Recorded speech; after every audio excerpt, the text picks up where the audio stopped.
सुना तो बहुत बड़ा जो सेक्टर अभी एआई का खुल रहा है। बिल्कुल, और उस एआई के लिए भी कुछ व्यवस्थाएं यहाँ पर की गई हैं और बातचीत का सिलसिला आगे भी बढ़ाएंगे। हमारे साथ कुछ खास मेहमान इस वक्त जुड़ रहे हैं, मुझे फ्रेम में दिखाई दे रहे हैं, हमारे सहयोगी बिलासपुर से, उनसे भी बातचीत करेंगे, उमेश के पास भी चलेंगे। लेकिन इस बीच हमारे साथ गुलेश शेख साहब हैं बीजेपी से, बहुत स्वागत है शेख साहब। और केदार शंकर सिरोही साहब हमारे साथ कांग्रेस पार्टी से, बहुत बहुत स्वागत है। गुलेश भाई आपके पास आऊं, आपसे रिएक्शन लूं उससे पहले केदार जी से मेरा रिएक्शन बनता है, एक स्वाभाविक रिएक्शन। केदार जी, अब 12 लाख तक की आय पर जो इतनी बड़ी छूट दी गई है, आपको क्या लगता है? अब तो आपको तारीफ करनी पड़ेगी इस बजट की।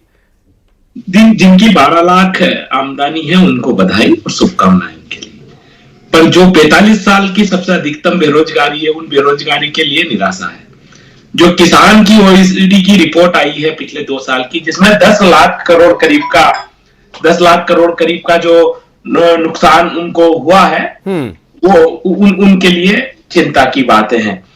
जो बाकी सेक्टर बचे हैं, जैसे कोऑपरेटिव पे विशेष ध्यान नहीं दिया, एग्रीकल्चर लोन को ध्यान नहीं दिया, किसानों की इनकम की बात हुई थी उस पर कोई बात नहीं हुआ, और इवन उनका जो कर्जा है वो 3 लाख से 5 लाख बढ़ाने की बात हुई है, कर्ज बढ़ाने की बात हुई है, कोई इस पे वो नहीं हुआ है। जो हमारा पुलिस सिस्टम है उसको अपग्रेड करने पे मुझे कहीं ऐसा विशेष वो नहीं दिखा है। पब्लिक ट्रांसपोर्ट का बात जो आना चाहिए था वो मुझे बहुत, जो बेसिक चीजों की मैं बातें कर रहा हूँ, जो नल जल योजना वाला जो सिस्टम है जिसमें करप्शन है, अभी तक घर तक पानी नहीं पहुंचा, उस पर अभी बात और कागज सामने आएंगे तब तो समझ में आएगी।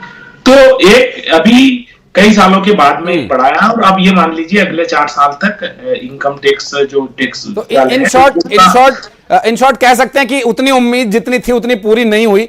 मैं अब बीजेपी के प्रवक्ता से एक रिएक्शन लूं, उससे पहले हमारे सहयोगी उमेश के पास चलते हैं। उमेश, आम लोगों के लिए, मिडिल क्लास के लिए, सर्विस सेक्टर के लिए, सैलरी पेड लोगों के लिए एक बड़ी राहत है।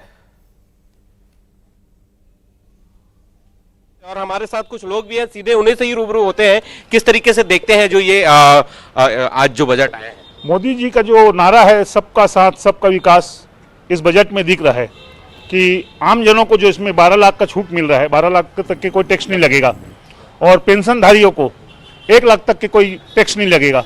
इससे बढ़िया बजट हो ही नहीं सकता। आप बताइए किस तरीके से देखते हैं इस पूरे बजट को? देश के प्रधानमंत्री माननीय नरेंद्र मोदी जी, वित्त मंत्री श्रीमती सीतारमण जी, इनका धन्यवाद, आभार व्यक्त करते हैं जिन्होंने इतनी बढ़िया बजट पेश किया है। देश के समस्त नागरिक इससे खुश है, उत्साहित है। बुजुर्गों को भी छूट दिया गया है, आम नागरिकों को भी छूट दिया गया है। बहुत अच्छा। आप किस तरीके से देखते हैं सर ये बजट जो आया है आज?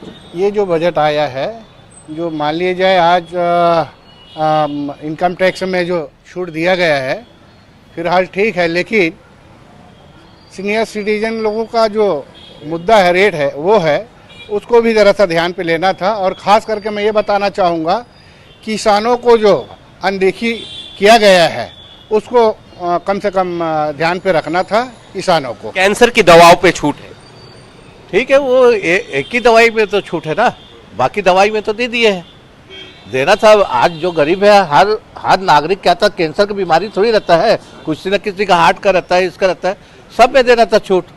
सरकार को क्या चाहिए कि छूट देने से उनका घर से पैसा थोड़ी लगेगा। तो नहीं, उमेश इनको बता दीजिएगा कि जीवन रक्षक दवाइयां, चाहे वो हार्ट संबंधी समस्याओं की हो या कैंसर संबंधी समस्याओं की हो, और जो बीमारियां जो इन दिनों हम देख रहे हैं वो आम हो चली है, उन दवाइयों की जो जीवन रक्षक दायरे में जो आती हैं, जो दी जाती है उन मरीजों को जो इस तरह की परेशानी से जूझ रहे हैं, उन पर पूरी तरह से जो टैक्स की छूट भी दी है और दवाइयों को सस्ता भी किया जा रहा है। इन सभी विषयों पर बातचीत का सिलसिला आगे बढ़ाएंगे और बीजेपी के प्रवक्ता हमारे साथ मौजूद हैं, उनसे भी रिएक्शन लेंगे। मिथिलेश हमारे सहयोगी इस वक्त हमारे साथ मौजूद हैं। मिथिलेश, दवाइयों का भी यहाँ पर जिक्र हो रहा है, लोग कह रहे हैं कि दवाइयों पर, जीवन रक्षक दवाइयों पर छूट मिल रही है। शिक्षा के क्षेत्र में कोई बड़ा बदलाव नहीं देखने को मिल रहा है और कृषि के क्षेत्र में कोई ज्यादा काम किया नहीं गया है, लेकिन सर्विस सेक्टर की सैलरी के जो टैक्स को छूट दे करके मोदी सरकार ने एक बहुत बड़े तबके के दिल को छू लिया है।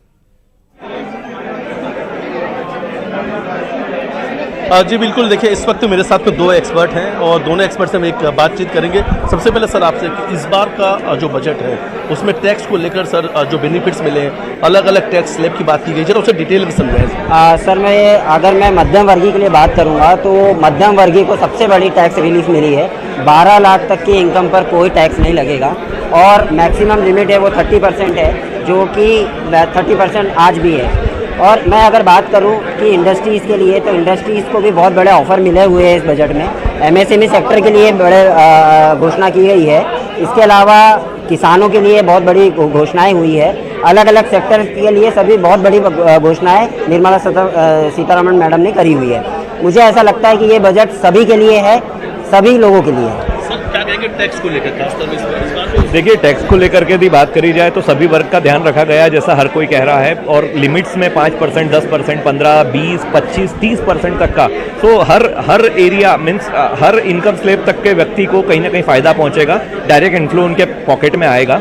12 लाख रुपए तक एग्जम्प्ट कर देना बड़ा अचीवमेंट है, बड़ी बात है, बिकॉज 1 लाख रुपए पर मंथ की इनकम वाला व्यक्ति भी टैक्स के दायरे से बाहर हो रहा है। उनके ऊपर कोई टैक्स की एप्लीकेबिलिटी नहीं होती है। एक अच्छा सिग्नल है और 100% ये इकोनॉमी को बूस्ट करेगा, लिक्विडिटी बाजार में आएगी।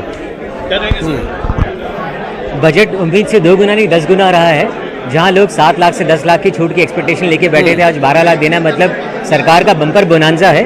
पर मैं इस छूट से ज़्यादा इसको ये देखता हूँ कि इनका एक तीर से अनेक तीर वाले शिकार है ये, कि जहां आज छूट से फ्री इनकम अवेलेबल होगी, उससे मैं लौटता हूं आपके पास। हमारे साथ मेघा धनुका जी जुड़ गई हैं। मिथिलेश, उनसे भी जानने की कोशिश करेंगे ये बजट किस मायने में हमारे लिए लाभकारी है, किस मायने में हमें इस पर और काम करने की आवश्यकता है। मेघा जी, बहुत स्वागत है न्यूज़ 18 पर आपका। और जो एक बजट इस वक्त लोग सुन रहे थे बड़े धैर्य से, वो शोर एकदम मचा जब 12 लाख वाली घोषणा वित्त मंत्री ने की, और मैं जहां बैठा हुआ था न्यूज रूम में, वहां भी तालियां बजने लगी, हर कोई खुश नजर आने लगा। सर्विस सेक्टर, जो कि एक बड़ा तबका सर्विस सेक्टर का है, लोगों को छू लिया इस सरकार के बजट ने, उनके दिलों तक एक पैठ बना ली है। क्या ये काफी रहेगा आगे लूप को चलाने के लिए? जो पूरी जो अर्थशास्त्र है हमारा, जो पूरा हमारा इकोनॉमी सिस्टम है, उसे चलाने के लिए एक बड़ा कदम है। देखिए सर, मैं ये बताना चाहूंगी कि जब भी हम पर कैपिटा इनकम की बात करते हैं तो उसकी कैलकुलेशन ही सामने नहीं आ पाती थी, क्योंकि एक बजट का अपना जो इनकम टैक्स स्लैब रहता है वो बहुत ही सस्टेनेबल पोजीशन पे करता था। इस बार जो बजट अपने टैक्स स्लैब की घोषणा की गई है वो 12 लाख है, और अगर अपन सैलरीड पर्सन की बात करें तो ये 12,75,000 हो जाता है, इंक्लूडिंग स्टैंडर्ड डिडक्शन। तो ये सबके लिए ही वाहवाही वाला काम हो गया है कि अब किसी को ये नहीं सोचना है कि भाई मेरे इंसेंटिव्स अगर आ रहे हैं तो मैं किस तरीके से उसको रखूं, और ओल्ड टैक्स रिजीम को पूरी तरीके से डिमोलिश करके सभी उसको अब न्यू टैक्स रिजीम में आके अपनी रिटर्न्स को भरना चाहेंगे। बिल्कुल, डेफिनेटली बहुत अच्छा है। और जहां पे आप दूसरे टैक्सेस में देखिए, उन्होंने ये भी कह दिया है कि नेक्स्ट वीक तक में वो न्यू फाइनेंस जो भी हमारा एक्ट, इनकम टैक्स एक्ट है, उसका new income tax act bill लेकर आने वाली है। मेघा जी, हालांकि आप लोगों के लिए काम थोड़ा कम हो जाएगा, क्योंकि अब लोग जो टैक्स बचाने के लिए जो सीए की मदद लेते थे कि किस तरह से कहां इन्वेस्टमेंट दिखाएं, किस तरह से, वो थोड़ा सा आपके लिए कम हो जाएगा। लेकिन जो आप न्यू बिल की बात करें, वो कैसा हो सकता है? क्योंकि अब छूट, इतनी बड़ी छूट तो पहले ही मिल चुकी है, और जो अब ये नया जो बिल होगा, इसकी क्या शक्ल होगी, क्या सूरत हो सकती है, क्या अनुमान लग रहा है अभी से?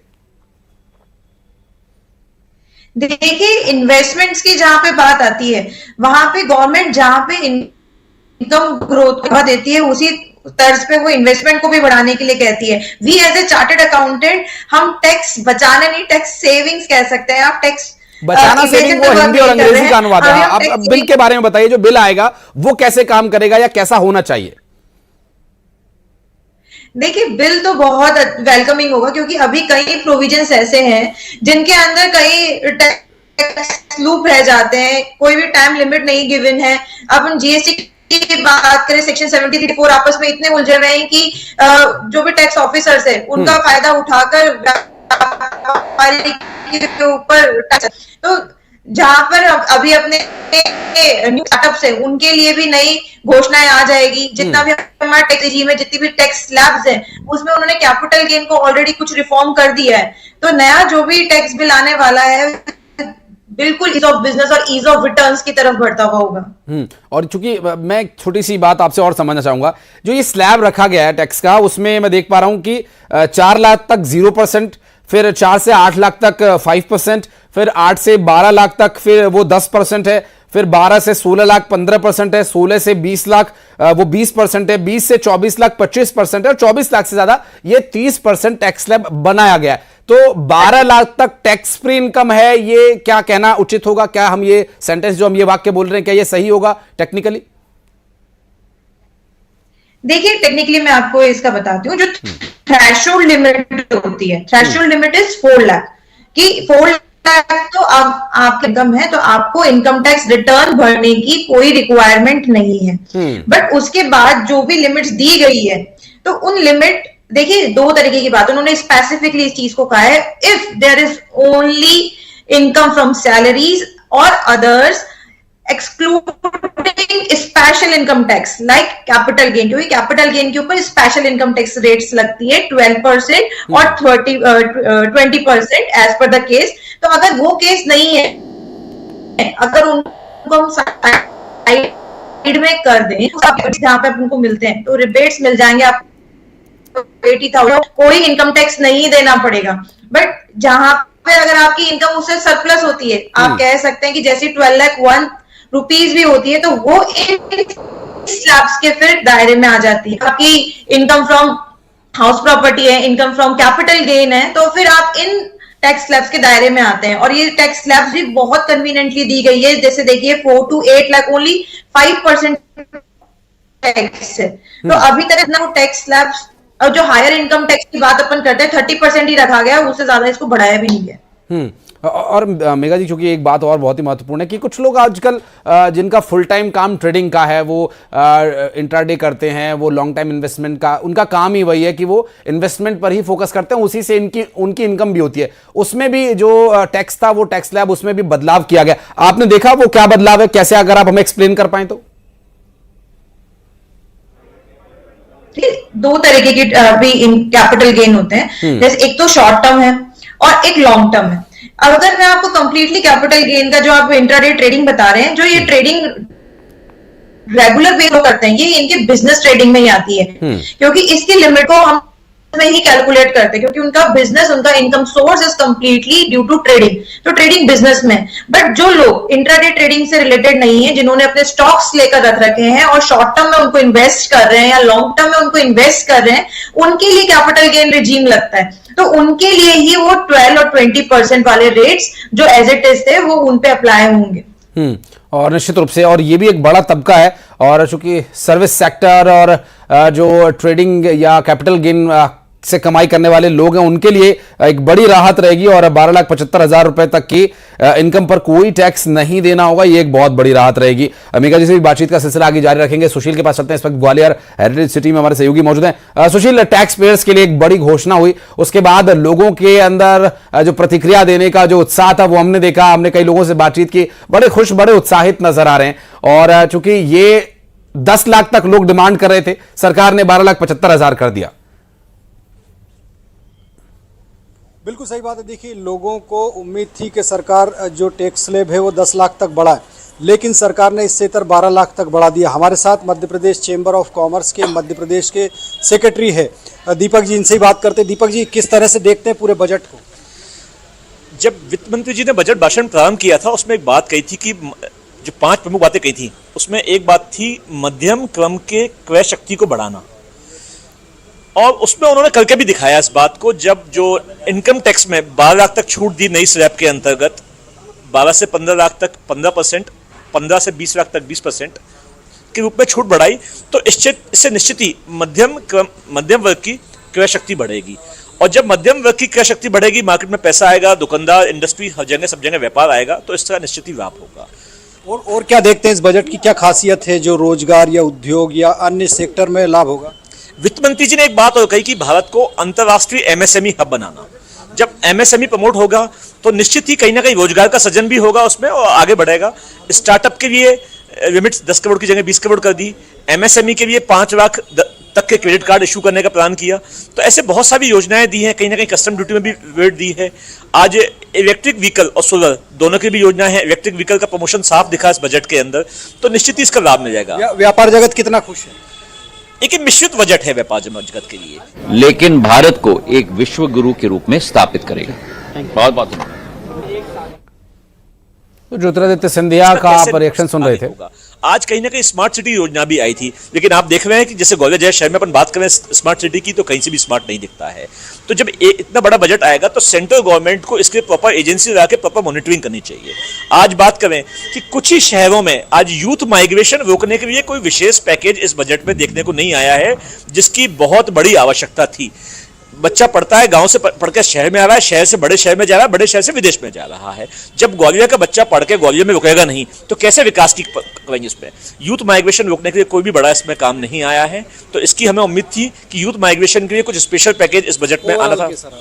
ओवरऑल एक मिश्रित बजट है।